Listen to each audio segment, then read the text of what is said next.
Everyone welcome and welcome back to my channel. आज मु आपण मानक सह शेयर करी ए यूनिक हल्दी मेकअप लुक टी या आपण मैंने बहुत इजीली केमिति क्रिएट कर परिबे से विषय रे मु आपण को ए वीडियो रे कहिची। आपण माने वीडियो को शेष पर्यंत स्किप न करी देखंतु।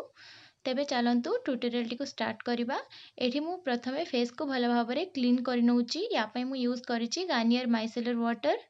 फेस को भल भाव में क्लीन कला परे एबे नेक्स्ट स्टेप होची टोनर पई मु एठी यूज करची गुड वाइब्स रो रोज टोनर। आपण मानक पाखरे जो भी टोनर अवेलेबल अछि आपण माने यूज करि परिबे।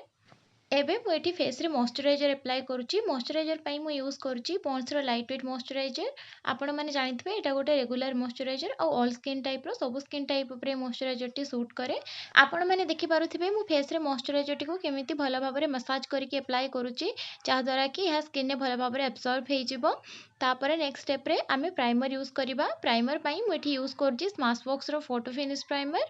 आपण मानक पाखरे जो भी प्राइमर अवेलेबल अछि आपण माने ताकू यूज करिवे बट प्राइमर को आपण माने स्किप करिवेनी।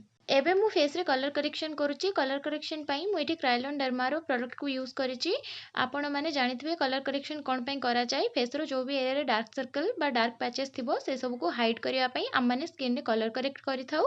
आपण मानकु मु आगरो भी वीडियो माध्यम रे कहिची सब स्टेप परे आपण माने फेस रे निहाती गोटे 2 मिनिट रो गैप देबे जहा द्वारा कि आपनकर मेकअप भल भाव में सेट हबो। एबे मु क्रायोलन डर्मा रो क्रीम बेस्ड फाउंडेशन को नेकी ऑल ओवर फेस रे भल भाव में अप्लाई कर नउची। आपण माने देखि पारुथिबे मु केते कम क्वांटिटी रो प्रोडक्ट यूज करूची कारण कम क्वांटिटी रो प्रोडक्ट यूज कले आपण मानकर मेकअप लॉन्ग लास्टिंग तो हुए ता सहित फेस भी केकी देखा जायनी। सेति पई आपण माने जेतिकी आवश्यक सेतिकी प्रोडक्ट ही फेस रे यूज करिवे जमा भी अधिका यूज करिवेनी। ताकू एबे मु गोटे ब्रश सहायता रे भल भाव में ब्लेंड करि नउची। ब्लेंड करि नेला परे नेक्स्ट स्टेप रे हमें लिक्विड फाउंडेशन ऐड करिबा बा लिक्विड फाउंडेशन फेस रे अप्लाई करिबा। ब्लेंडिंग ऊपर सब बेले ध्यान रखिबे मु एठी ब्रश रे ब्लेंड करिबारे कंफर्टेबल सेति पई ब्रश रे ब्लेंड कली। आपण माने चाहिले ब्यूटी ब्लेंडर रे भी ब्लेंड करि परिबे। क्रीम फाउंडेशन परे मु एबे एठी यूज करूची लिक्विड फाउंडेशन। लिक्विड फाउंडेशन पई मु एठी यूज करूची हुडा ब्यूटी रो लिक्विड फाउंडेशन। यारो शेड जोटा मो मॉडल को स्किन टोन सो मैच होची से शेड को नेकी मु फेस रे ऑल ओवर एरिया अप्लाई करि नेची। तापरे मु एठी गोटे कबुकी ब्रश हेल्प रे से फाउंडेशन को ब्लेंड करि नउची। आपण मानकु मु आगरो भी कहितली आपण माने ब्लेंडिंग ऊपर ध्यान रखिबे कारण आपण माने ब्लेंडिंग जेते भल भाव में करिवे आपण मानकर मेकअप सेते लॉन्ग लास्टिंग हेबो आ फेस रे सेटा भल भाव में सेट हेबो। सेति पई आपण माने भल भाव में ब्लेंडिंग करिवे। आपण मानक मध्यरु जो माने मो प्रीवियस वीडियो गुडी को देखि नांती से माने मध्य मो चैनल को जाई कि प्रीवियस लुक सब देखि परिबे। आपण मानक लुक केमिति लागुची मते कमेंट सेक्शन माध्यम रे जणाई परिबे। आ जदि आपनकर कोनोसी डिमांड अछि स्पेसिफिक लुक ऊपर सेटा भी आपण माने मते कहि परिबे। मु तारो ट्यूटोरियल आपण मानक सह खूब शीघ्र शेयर करबा को चेष्टा करिबे। फेस को हाइलाइटिंग करबा पई मु एठी यूज करूची ईएलएफ रो लाइट शेड रो कंसीलर। आपण माने जानिथिबे फेस को हाइलाइटिंग कोन पई करा जाय। फेस को हाइलाइटिंग कले फेशियल फीचर्स गुडी को भल भाव में एनहांस होइथाय। आज वीडियो रे लाइटिंग रे टिके प्रॉब्लम होउतिला मु जेतेबेले शूट करथिली सेतेबेले मध्ये लाइटिंग रो टिके प्रॉब्लम थिला सेति पई वीडियो रे लाइट टिके अप एंड डाउन होउची सेति पई मते आपण माने क्षमा करि देबे। एबे चलंतु नेक्स्ट स्टेप को जिबा। नेक्स्ट स्टेप रे एठी मु नोज हाइलाइट करूची। आपण माने सब बेले गोटे जिंस ध्यान रखिबे आपण माने फेस रे जो भी प्रोडक्ट यूज करजंती सब बेले कम क्वांटिटी रो प्रोडक्ट ही यूज करिवे आ ताको भल भाव में ब्लेंड करिवे। कम क्वांटिटी रो प्रोडक्ट यूज कले आपण मानको फेस रे केकीनेस बा पैची देखा जिवनी फेस टी आ मेकअप लॉन्ग लास्टिंग रहिबो। आपण मानको मध्यरु जो माने मो वीडियो रेगुलरली देखुथिबे से माने भी तो जानिथिबे मु केमिति स्टेप रे बा को प्रोसेस रे केमिति अप्लाई करे बट जो माने न्यू देखुचंती से मानको पई मध्य मु पुनी थरे एक्सप्लेन करके कहूची सेति पई आपण माने वीडियो को भल भाव रे देखंतु। एठी आई बेस पई मध्य मु से लाइट शेड रो ईएलएफ कंसीलर को यूज करिची। आई मेकअप पूर्वरु आई बेस क्रिएट करा जाय। आई बेस यूज करबा द्वारा या परे हमें आईस ऊपर जे कोनोसी आई शेडो अप्लाई करबा तार कलर गुडी को भल भाव रे एनहांस हेकी देखा जिवो सेति पई आई बेस यूज करिथाउ हमें। एठी मु एबे पाउडर अप्लाई करूची। पाउडर पई मु एठी फॉरएवर 52 रो पाउडर नेची आउ ए लूज पाउडर टी को मु पूरा फेस रे भलो भाबरे सेट करि नेबी। बहुत जण कॉम्पैक्ट पाउडर मध्ये यूज करंती फेस को सेट करिया पई बट मु लूज पाउडर रे कंफर्टेबल आ मते लागे कि लूज पाउडर रे ही मेकअप भलो भाबरे सेट हे जाय सेति पई मु लूज पाउडर को यूज करे। Now time for eye makeup. Eye makeup पई मु ट्रांजिशन एरिया रे फ्लफी ब्रश सहायता रे गोटे लाइट ऑरेंज शेड को चूज करिकि अप्लाई करि नेची। ता सहित मु एठी ताठु गोटे छोटो फ्लफी ब्रश को यूज करिकि क्रीज एरिया रे डार्क ब्राउन शेड को यूज करूची।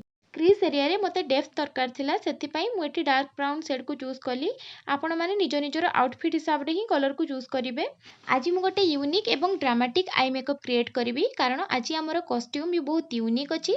ता सहित आई मेकअप लुक भी मु कॉस्ट्यूम हिसाब रे ही टिके यूनिक रखुची। बोथ आईज रो क्रीज लाइन को पेंसिल ब्रश रे मु डार्क ब्राउन शेड द्वारा ब्लेंड करि नेची। या परे कॉर्नर गुडी करे डेप्थ दवा पई मु आ गोटे डार्क शेड को चूज करिची। एटा ब्लैक तो नुहे बट डार्क ब्राउन ठू आउ टिके डार्क अछि कलर टी। कट क्रीज पाई मु एबे कंसीलर रो यूज करिवि। आपण मानकु आगरो कहिथिली कट क्रीज केमिति आपण माने इजी वे रे क्रिएट करिवे। आपण माने वीडियो माध्यम रे देखंतु मु केमिति गाइडलाइन नेली कट क्रीज रो आउ तापरे मु एठी सेही एरिया को ही कंसीलर रे फिल अप करि नउची जहा द्वारा कि कट क्रीज टी इजीली क्रिएट हे जिवो आउ परफेक्टली शेप रे क्रिएट हबो। आपण माने भी ठीक सही परि भाबरे गाइडलाइन नै कि कट क्रीज को क्रिएट करि परिवे। आपण माने देखिले मु केमिति कट क्रीज बनेली जदि भी आपण माने बुझी न पारिचंती मु आउ थरे क्लियरली कहि दउची।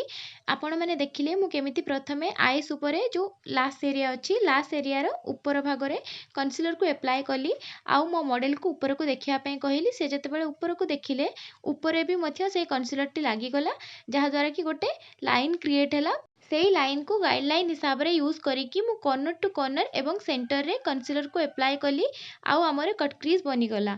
आपण माने देखिले केमिति इजी वे रे कट क्रीज बना जाए। जदि आपण मानको कट क्रीज करिवारे बा एमिति लुक क्रिएट करिवारे किछि प्रॉब्लम होची आपण माने याको भलो भाबरे प्रैक्टिस करंतु। प्रैक्टिस करिवा द्वारा सब किछि परफेक्टली हेई थाए।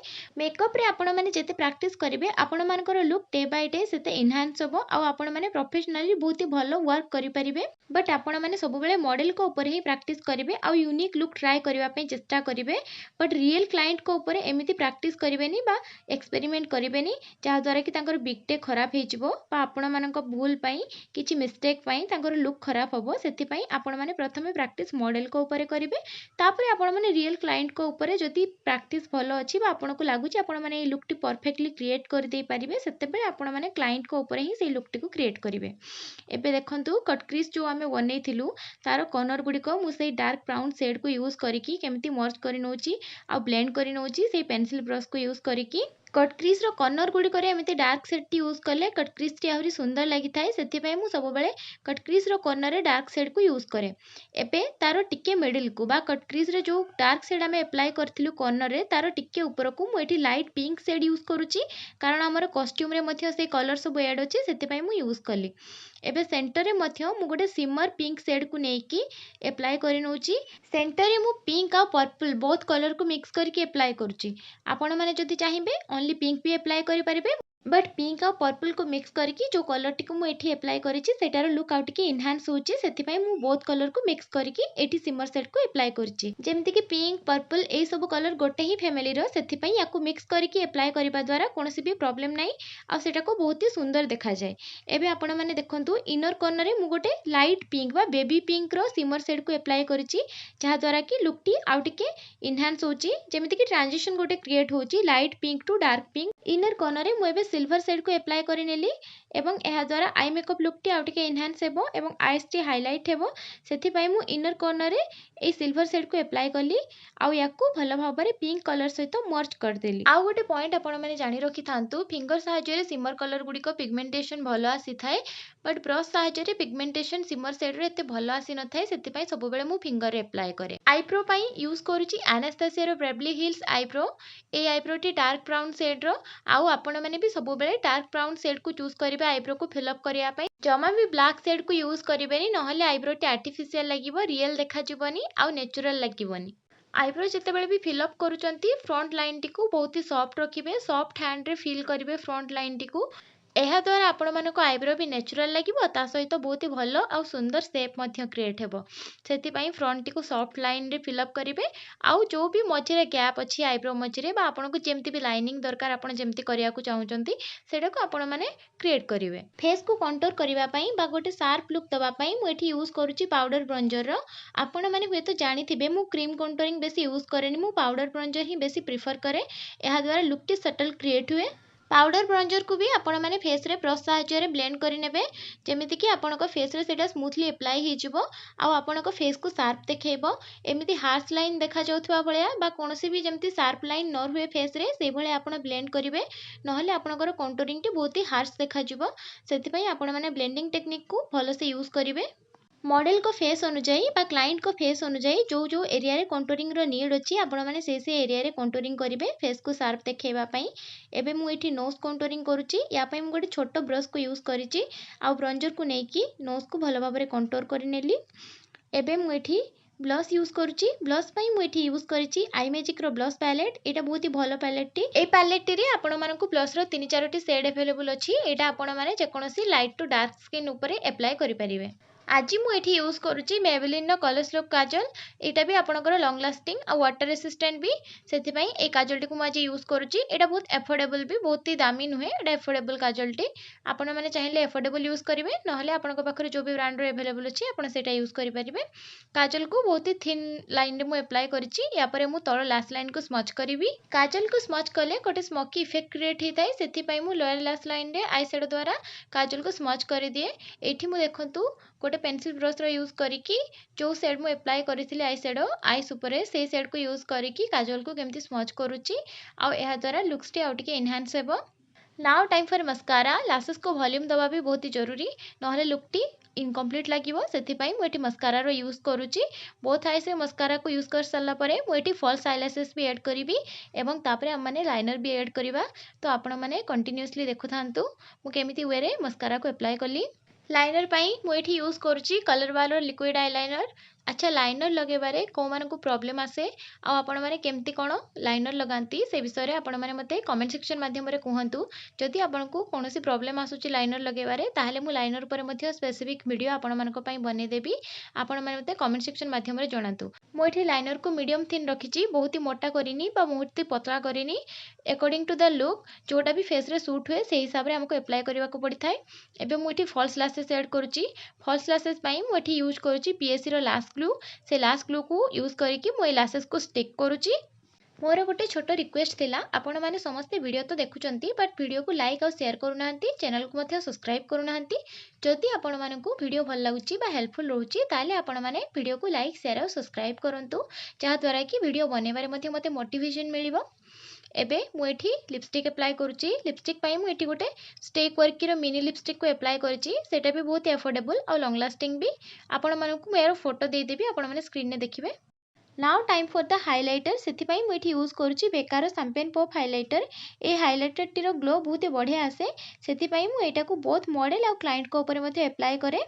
बेकार हाइलाइटर को यूज कला परे भी मत लगिला कि मु आ गोटे हाइलाइटर को ये मिक्स करके अप्लाई कले आहरी भल ग्लो आसीबो से मुझे यूज करिछि मेबेलिन रो मास्टर क्रोम हाइलाइटर एटा एफोर्डेबल हाइलाइटर टा बट यार ग्लो बहुत भल आसे आपण मानकु स्क्रीन रे ग्लो देखा जाउछि कि नहीं मु तो जानि पारुनी बट रियली एटार बहुत ही भल इफेक्ट अछि।